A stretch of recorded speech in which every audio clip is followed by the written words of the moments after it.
आज बहुत खुशी की शुभ अवसर है जो आज का दिन मेरा शुभ माना जाता है। बहुत मैं प्रसन्न हूँ जो मुझे आज का दिन में चिड़िया गांव नेपाल में कुछ समय के लिए मुझे इस मंच पर समय मिला है। प्रश्न यह है, जो कहते हैं जो माया से आज तक कोई नहीं जीत पाया, वास्तविक में जितने हमारे ऋषि मुनि द्वापर कलयुग त्रेता सतयुग में भी बड़े बड़े विद्वानों को, बड़े बड़े ऋषि मुनियों को माया ने इसको पछाड़ दिया। बड़े बड़े तपस्वी को भी माया इसको पीछे कर दिया। एक समय की बात है जो मुनि नारद भगवान विष्णु के पास गए और भगवान से कहते हैं कि भगवान, मैं तो माया को जीत लिया। भगवान विष्णु कहते हैं, मुनि नारद, तुम माया को जीत लिया, बहुत खुशी की बात है। जो इस संसार में माया से कोई जीत नहीं पाया, लेकिन तुम माया को जीत पाए। अच्छा मुनि नारद, आज का दिन मुझे कुंभ देश जाना है और कुंभ देश राजा से मिलना है। यदि आपका विचार हो तो मेरे साथ चलो, कुंभ देश राजा से मुझे मिलना है। मुनि नारद तो चंचल थे ही, कहते हैं हाँ भगवान, मैं भी आपके साथ ही चलूँगा। मैं भगवान विष्णु ने कहा बहुत खुशी से कि ठीक है मुनि नारद, आओ मेरे गरुड़ पर बैठ जाओ। ठीक भगवान विष्णु के पीछे गरुड़ पर बैठ गए और आकाश मार्ग से मायापति विष्णु भगवान ने चल दिए कुंज देश राज को उस राजा से मिलने के लिए। जाते जाते मायापति भगवान ने अपनी माया को विस्तार कर लिए और आकाश मार्ग से देखते हैं मुनि नारद जो एक सरोवर है, इस सरोवर में गंग बहुत जल जो है जो बहुत पवित्र है। मन में विचार किया, मायापति भगवान विष्णु ने मुनि नारद से कहते हैं, मुनि नारद देखो तो इस सरोवर में जल कितना सुंदर है, कितना पवित्र है, कितना हरा भरा जल है, कितना सुंदर लगता है। मुनि नारद कहते हैं हाँ भगवान, यह सरोवर बहुत सुंदर है और इस सरोवर में जल भी बहुत सुंदर है। भगवान विष्णु कहते हैं मुनि नारद, यदि आपका विचार हो तो इसी सरोवर में स्नान करके नवाटा बदल लिया जाए। मुनि नारद ने कहा हाँ भगवान, आप अपनी गरुड़ को नीचे कीजिए, मैं इस सरोवर में स्नान कर लेता हूँ झटपट, और स्नान करने के बाद में फिर चलेंगे। मायापति भगवान विष्णु ने अपनी वाहन को नीचे किए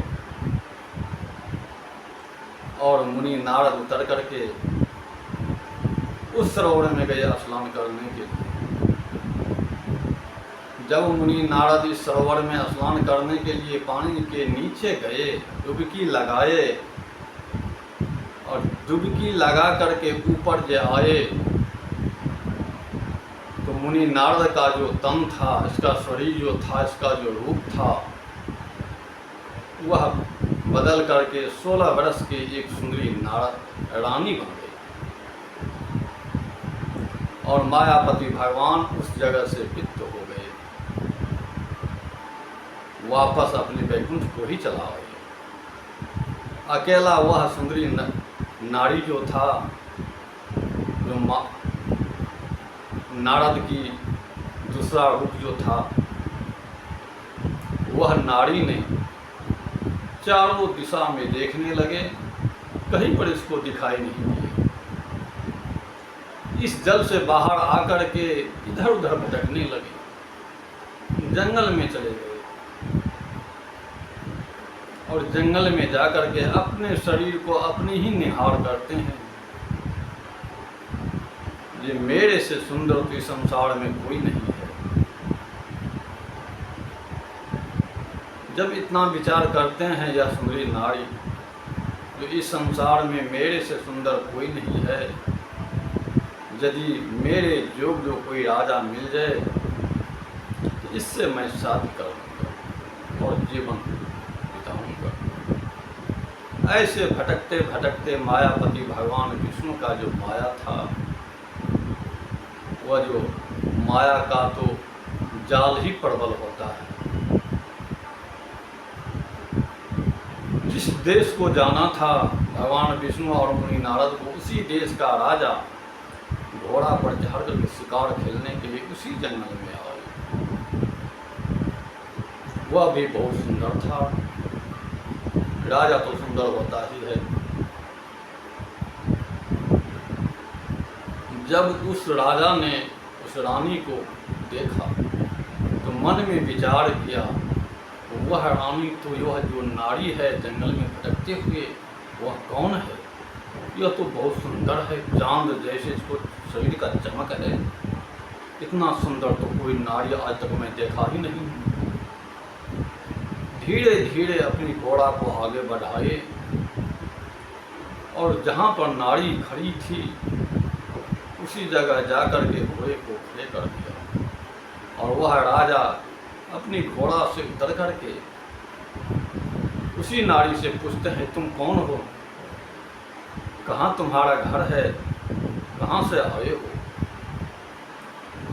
वह नारी ने कहा, मुझे कोई पता नहीं है कहाँ मेरा घर है, कहाँ से मैं आया हूँ। इसी जंगल में मैं कई वर्षों से मैं भटक रहा हूँ। मैं खोजता हूँ जो कोई राजा मिल जाए, इसके साथ मैं शादी करूँ। भगवान विष्णु का जो जाल तो था, वह राजा कहते हैं, ये मुझे तुम्हारे जैसे ही सुंदरी को जरूरत है, मुझसे शादी करो और चलो मेरे घर में पटरानी बन के रहना पड़ेगा और मैं रखने के लिए तैयार हूँ। वास्तविक में वह राजा ने उस रानी को अपने घोड़े पर बैठा करके अपने घर पर ले आए और घर पर ला करके पटरानी बना करके इसको रखने लगे। इसके साथ आनंद भोग सब कुछ करने लगे। कई वर्षों तक बीत गए। उसी दिनों के बाद में, कई वर्षों के बाद में, उस रानी से 12 पुत्र जन्म लिए और 12 पुत्री जन्म लिए। जब वह पुत्र वह पुत्री उस राजा और रानी दोनों मिल के दूसरे दूसरे देशों के राजा जो था उस जगह शादी शुदा कर कुछ ही वर्षों के बाद में उस राजा का पोता पोती हो गए, नात नातिन हो गए। पूरा परिवार जब सब वो पुत्र और पुत्री आते थे तो पूरा राजमहल भर जाते थे। वह बच्चे को देख करके वह रानी ने बहुत खुशी होते थे, बहुत आनंद में रहते थे। अपने आप विचारते थे जो हमारे जैसे रानी इस दुनिया में कोई सुखी संपन्न नहीं है। ये बूढ़ा सब कुछ से मैं भरी हुई हूँ। सब अपनी अपनी घर चले गए। कुछ दिनों के बाद ही उस राजा से दूसरे राजा से राज के लिए युद्ध की संभावना हो गई। लोभ आ गए। बहुत ताकतवर राजा थे, पूंजीवाद थे। उसका अपने विचार आया तो मैं वह छोटा देश राज है उस राजा का, उसी राजा का, इसका राज मैं हड़प लूं। जब दोनों तरफ से सेना टकराए, युद्ध होने लगा। युद्ध होते होते राजा को जो सेना थे वह बहुत मारे गए। अंतिम में सेना को जो कमी हुआ तो उस रानी का, उस राजा का जो जमाद था, इसका जो पोता था, इसका जो नातिन थे, लड़ने के लिए इस युद्ध में आ गए। मायापति भगवान की माया जो रचा हुआ था, उस युद्ध में उस राजा का सभी पुत्र, सभी जमात और सभी मारे गए। जब वह शरीर मर गया, सभी शरीर को उठा करके उस राजमहल के दरवाजे पर ला करके रख दिए, सुला दिए। और वह रानी जो थे अनेकों ढंग से रोते से विलाप करते थे। विलाप करते करते रहा नहीं गया मायापति भगवान ने ब्राह्मण की भेष बना करके उस राजमहल में पधारे और कहते हैं, हे रानी, तुम क्यों रोते हो? जिस पुत्र के लिए तुम रोते हो, इसकी तो आत्मा जल के बिना तरस रही है। तुम जल्दी जल ला करके इस सरोवर से जल यापन करो, इसको पिलाओ, अर्पण करो, इस आत्मा को शांति मिलेगा। वह रानी ने कपड़ा लिए और उस सरोवर में गए स्नान करने के लिए, जिस सरोवर में नारद अपनी रूप में स्नान कर किए थे, उसी सरोवर में गए। वह ब्राह्मण कहते हैं, रानी देर मत करो, तुम जल्दी जाओ और सरोवर में स्नान करके जल भर के तुम जल्दी से लाओ और अर्पण करो। वह रानी ने कपड़ा लेकर उस सरोवर में गई। सरोवर में जब पानी के नीचे गया, डुबकी लगाए, तो वह जो नारी का जो रूप था वह पानी के अंदर ही रह गए, पुनः नारद का रूप में प्रकट हो गए। पानी से निकल करके बाहर आ गए और देखते हैं भगवान विष्णु मायापति को गरुड़ पर खड़े होकर के किनारे पर खड़े। मायापति भगवान विष्णु कहते हैं, मुनि नारद, अरे जल्दी से स्नान करो और नंगोटा बदल करके चलो, जल्दी उस राजा से हमको मिलना है। मुनि नारद कहते हैं, भगवान, मैं आपको माया को मैं नहीं जीत पाया। मैं तो इतना ही दिन में सब कुछ देख लिया। मैं कहाँ चला गया था, किस रूप में मैं था, मुझे कोई पता नहीं है। अब याद आता है, मैं हाथ जोड़ के मैं विनती प्रार्थना करता हूँ, भगवान, आपको माया को मैं जीत नहीं पाया। तो जब ऐसे ऐसे महापुरुष नारद जैसे मुनि जब माया को नहीं जीत पाया, तो हम और आप क्या है? कुछ नहीं। माया को जीतने वाले एक शत्रु कबीर ही था, जो माया इसको कुछ बिगाड़ नहीं सका। तो यदि हम लोग कबीर जैसे उनकी वाणी पर चले, इनकी रास्ता पर चले, तो माया हमको कुछ नहीं बिगाड़ सकता है। ऐसे माया दो प्रकार की होती है, मोटी माया और धीमी माया। माया सबको है, बिना माया से कोई नहीं है। वही ऋषि मुनि संत महात्मा कहते हैं, जब मैं त्यागी हूँ, वह गलत बात है। सबसे बड़ा माया कौन है? तो अपना शरीर ही है। जब इस शरीर को हम त्याग देंगे, इसके बाद ही माया को हम त्याग सकते हैं, दूसरा कोई उपाय नहीं है। तो माया को रखते हुए इस संसार में भक्ति करना है और भक्ति करके मुक्ति पाना है। तो माया दो प्रकार की होती है, एक मोटी माया और झीनी माया। तो मोटी माया में होता है क्या? कि लोभ ज़्यादातर है। किस तरह का वह माया है? तो मुझे मकान बनाना है, इसके लिए संपत्ति का जरूरत है, पैसों का जरूरत है। मुझे बच्चे को पढ़ाना है, नौकरी दिलवाना है, बैंक में 10 लाख रुपया जमा करना है इस बच्चे के लिए, इसको पोता पोती के लिए। इस प्रकार से हम लोग झूठ पाँच बज करके दूसरे को सूद पर पैसा लगा करके अपने पैसा को आगे बढ़ाते हैं। अनेकों प्रकार से धंधा करके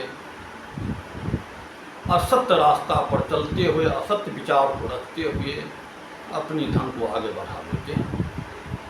वह धन नाशवान होते हैं।